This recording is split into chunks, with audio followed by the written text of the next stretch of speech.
قال الله عز وجل. فاتصلت واحدة إحدى النساء قالت يا شيخ، قلت نعم.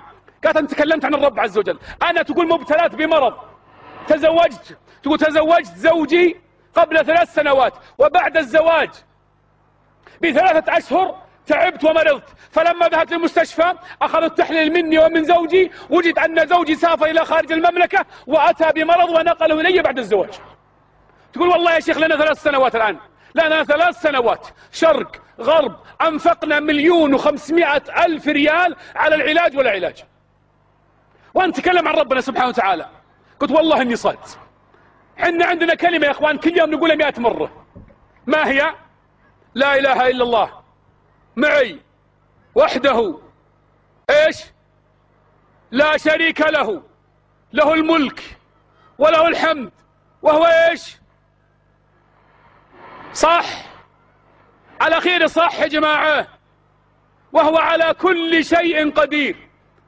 قلت بس شوفي ترى يقول ابن الجوزي رحمه الله أعطوا الله ما يحب يعطيكم ما تحبون، استجيبوا لله إذا دعاكم يستجيب لكم إذا دعوتموه. فقلت له يا شيخ، قلت له أبغى منك 4 حاجات، ربنا إذا ترضينه يرضيك، إذا أردت من الله شيء أعطه شيء يا شيخ، الله ما يعطيك كذا، لازم تقدم شيء حتى يعطيك الرب سبحانه وتعالى.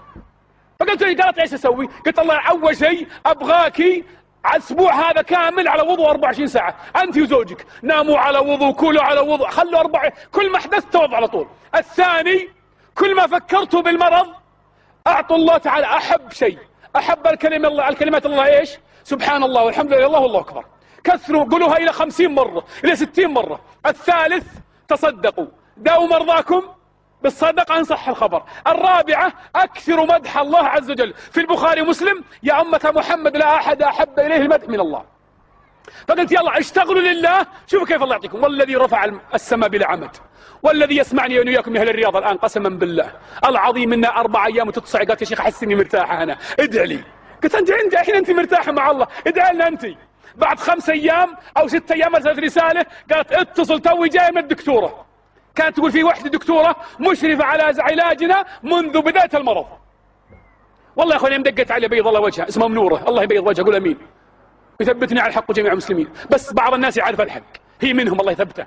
قالت ايش؟ تقول والله يا شيخ لسه جاي من الدكتورة، تقول انا وزوجي اخذت التحليل منا الدكتورة وذهبت الى المختبر، بعد ربع ساعة جت وقالت اجلسوا ابى اروح اجيب المصحف. قلنا ليه المصحف؟ قالت اريد ان اقسم لكم بالله العظيم ما في اي اثر المرض في جسدكم.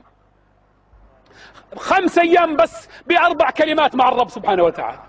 شوف الكرم، لا اله الا، حدث عن كرم رب العالمين ولا حرج، حدث عن قدرته ولا حرج، بس كيف يعطى الانسان. واحده تتكلم هالايام يا اخوان، امراه قبل تقريبا 1.5 شهر تقول يا شيخ انا تزوجت قبل 6 شهور، وبعد الزواج تقول كان لي علاقه مع شاب قبل الزواج، كنا نطلع احنا وياه الصور، تقول ما حصل الشيء اللي انتم اسمه متخابرين انتم ان شاء الله، اللي يعني مفهوم ذاك، لكن تقول معه لي صور.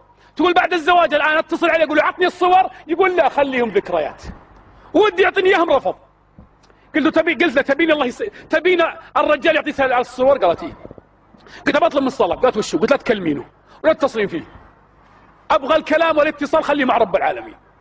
ابغى واعطيها ال4 ذولي قلت لكم قبل شوي، واعطيها قلت اشتغلي بهن احذري تدمع عينك تسمع المكالمه معه، احذري ترجينه بقلبك، خلي رجاءك ودموعك وبكاءك وخشيتك لرب العالمين سبحانه وتعالى.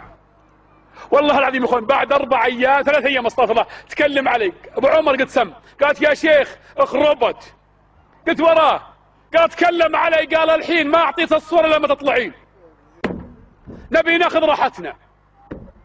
قلت له تدري ايش القضيه؟ قالت ايش القضيه؟ قلت الان ابليس عرف انك قربت الى الله عز وجل، وعلم ان الله تعالى سوف يعطيك اللي تريدين، فالان ابليس يحاول يخربها قوه، لا تطيعين لا تكلمينه لا ترجينه، خلي اذا زيدي باللي اعطيتك، كثري منهن. والذي فلق البحر الموسى، قسما بالله العظيم يا اخوان انا حلف لله لانها الاخبار دي قد ما يصدقها بعض الناس، والله انها ترسل رساله تقول انا بمكه، والله اني معي اصفر، اني قاعد في الحرم ادعي لك، بيض الله وجهه، الله يجزاه عنا خير. يا اخوان من يعرف الله